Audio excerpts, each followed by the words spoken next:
Christopher Columbus, known in Italian as Cristoforo Colombo and in Spanish as Cristobal Colón, was born between August 25 and October 31, 1451, in the bustling port city of Genoa, in present-day Italy. The son of Domenico Colombo, a humble wool weaver, and Susanna Fontanarossa, Columbus grew up in modest circumstances.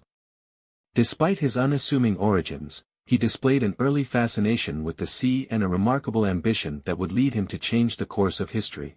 As a young boy, Columbus was exposed to Genoa's vibrant maritime culture, where tales of distant lands and exotic goods captured his imagination. He received a basic education, likely learning Latin, mathematics, and cartography, skills essential for navigation. By his late teens, Columbus began working on merchant ships, participating in voyages across the Mediterranean. These experiences shaped his understanding of seafaring, navigation, and the unpredictable dangers of the open sea. In the 1470s, Columbus moved to Portugal, then a hub of maritime exploration. There, he joined the thriving community of explorers and cartographers, learning the intricacies of long-distance navigation and studying the latest advancements in shipbuilding. During his time in Portugal, Columbus married Filipa Moniz Perestrello, the daughter of a respected Portuguese navigator, which further integrated him into the world of exploration. They had a son, Diego, although Filipa passed away soon after.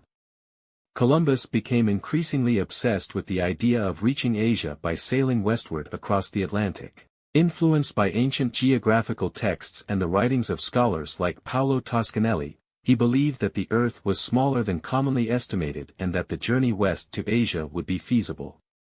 His calculations, though flawed, fueled his determination. For nearly a decade, Columbus sought sponsorship for his ambitious plan. He approached the courts of Portugal, England, and France, but his proposals were repeatedly rejected, deemed too risky or unrealistic. Finally, in 1492, after persistent lobbying, he won the support of the Spanish monarchs, King Ferdinand and Queen Isabella. They agreed to fund his voyage, motivated by the potential for wealth and prestige that new trade routes could bring. On August 3, 1492, Columbus set sail from Palos de la Frontera with 3 ships, the Santa Maria, his flagship, the Pinta, and the Nina. The crew faced weeks of uncertainty, dwindling supplies, and growing discontent, but Columbus's steadfast leadership kept the expedition on course. On October 12, 1492, a lookout aboard the Pinta spotted land. Columbus had reached an island in the Bahamas, which he named San Salvador. Although he believed he had arrived near Asia, he had, in fact, encountered the Americas.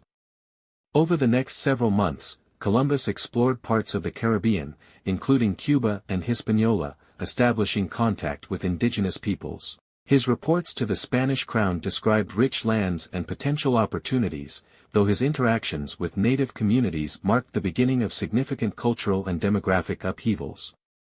Columbus embarked on 3 additional voyages between 1493 and 1504, further exploring the Caribbean and parts of Central and South America.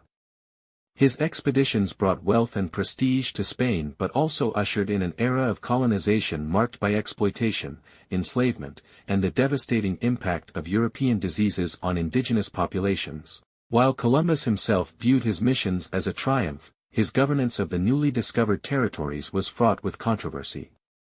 Accusations of cruelty and mismanagement led to his arrest in 1500 and his return to Spain in disgrace. In his later years, Columbus faced declining health, legal battles over his titles and promised rewards, and a sense of disappointment at not having achieved what he set out to do, reach Asia. He died on May 20, 1506, in Valladolid, Spain, still convinced that his discoveries were part of the Asian continent. Today, Columbus's legacy is deeply polarizing. He is celebrated for his daring vision and the immense impact of his voyages, which initiated the age of exploration and connected Europe with the Americas. However, he is also criticized for his role in the exploitation of indigenous peoples and the destructive consequences of European colonization. Columbus remains a figure of historical significance, embodying the dualities of human ambition, the drive to explore and achieve, and the complexities of the consequences such achievements can bring. His life is a powerful reminder of the far-reaching effects of exploration, for better or worse, and the interconnectedness of history.